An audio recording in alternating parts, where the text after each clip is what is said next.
O Caibalion. Estudo da filosofia hermética do Antigo Egito e da Grécia. A Hermes Trismegisto, conhecido pelos antigos egípcios como Gu 3 vezes Grande e o Mestre dos Mestres, dedicamos reverentemente este livro de ensinamentos. Os três iniciados. Os lábios da sabedoria estão fechados, exceto aos ouvidos do entendimento. Introdução. Temos o grande prazer de apresentar aos estudantes e investigadores da doutrina secreta esta pequena obra baseada nos preceitos herméticos do mundo antigo. Existe tão pouco material escrito sobre esse assunto, apesar das inúmeras referências feitas pelos ocultistas aos preceitos que expomos nas inúmeras obras existentes sobre o ocultismo, que isso nos leva a esperar que o grande número de pesquisadores das verdades arcanas saberá acolher devidamente o presente volume.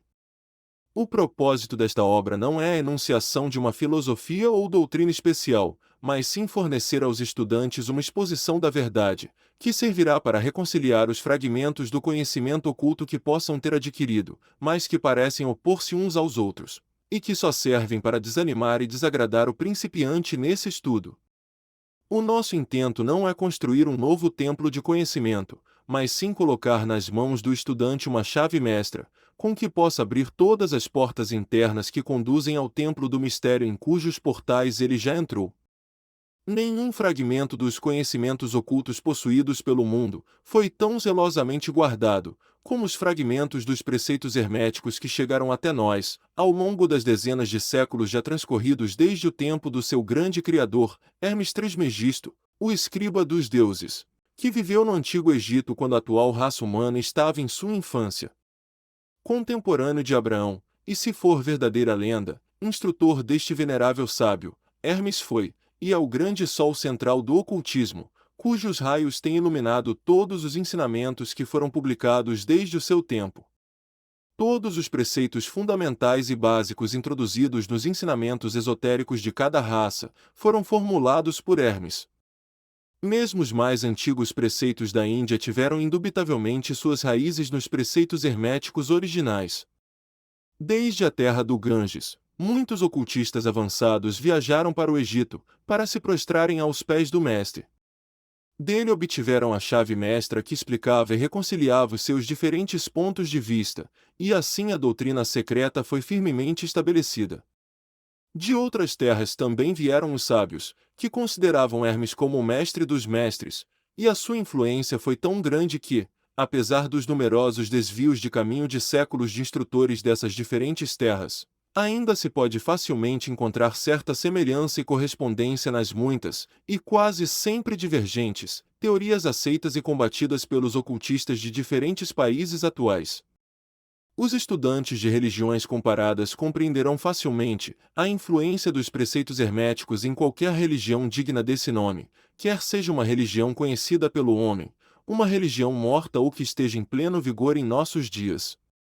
Sempre há alguma correspondência entre elas, apesar das aparências contraditórias, e os preceitos herméticos atuam como seu grande reconciliador.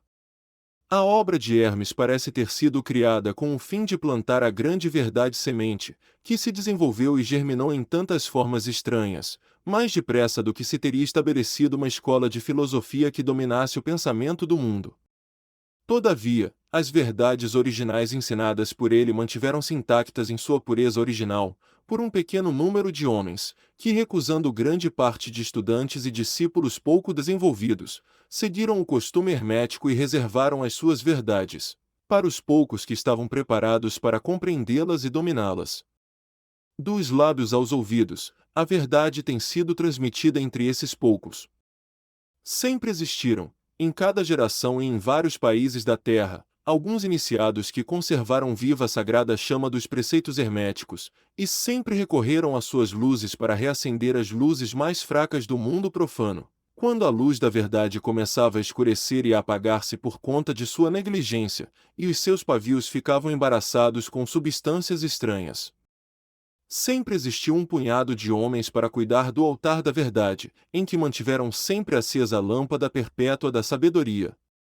Esses homens dedicaram sua vida a esse trabalho de amor, que o poeta muito bem descreveu nestas linhas: ó Não deixeis apagar a chama, mantida de século em século nesta escura caverna, em seus templos sagrados. Sustentada por puros ministros do amor. Não deixeis que esta divina chama se extingua. Estes homens nunca procuraram a aprovação popular, nem um grande número de prosélitos. São indiferentes a essas coisas, porque sabem quão poucos de cada geração estão preparados para a verdade, ou podem reconhecê-la se ela lhes for apresentada. Reservam a carne para os homens feitos, enquanto outros dão o leite às crianças.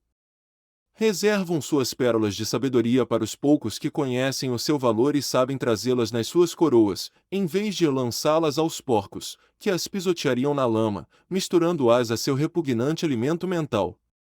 Esses homens, porém, nunca se esqueceram ou perderam de vista os preceitos originais de Hermes, que tratam da transmissão das palavras da verdade aos que estão preparados para recebê-la, a respeito dos quais diz o Caibalion: em qualquer lugar que se achem vestígios do Mestre, os ouvidos daqueles que estiverem preparados para receber o seu ensinamento se abrirão completamente.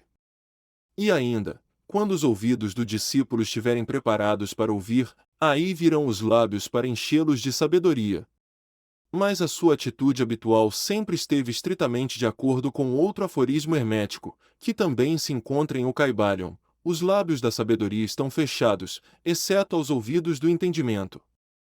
Os que não podem compreender são os que criticaram essa atitude dos hermetistas, e clamaram que eles não manifestavam o verdadeiro espírito dos seus ensinamentos nas astuciosas reservas e reticências que faziam.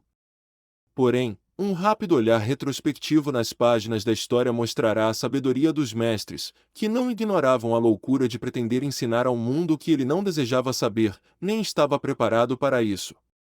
Os hermetistas nunca quiseram ser mártires, pelo contrário, mantinham um retiro silencioso, com um sorriso de piedade nos lábios fechados, enquanto os bárbaros se enfureciam contra eles nos seus costumeiros divertimentos, de levar à morte e à tortura os entusiastas honestos, porém desencaminhados, que julgavam ser possível obrigar uma raça de bárbaros a admitir a verdade, que só pode ser compreendida pelo eleito já bastante avançado no caminho. E o espírito de perseguição ainda não desapareceu da terra. Há certos preceitos herméticos que, se fossem divulgados, atrairiam contra os divulgadores um feroz alarido de desprezo e de ódio por parte da multidão, que tornaria a gritar: crucifiquem-nos, crucifiquem-nos. Nesta pequena obra, procuramos apresentar ao leitor uma ideia dos preceitos fundamentais de O Caibalion, empenhados em transmitir-lhes os princípios operacionais, em vez de tratarmos detalhadamente de seus ensinamentos. Os verdadeiros estudantes não terão dificuldade para aplicar esses princípios, já aqueles movidos por mera curiosidade precisarão se desenvolver, porque nesse caso, os preceitos herméticos serão para eles nada além de palavras, palavras e palavras.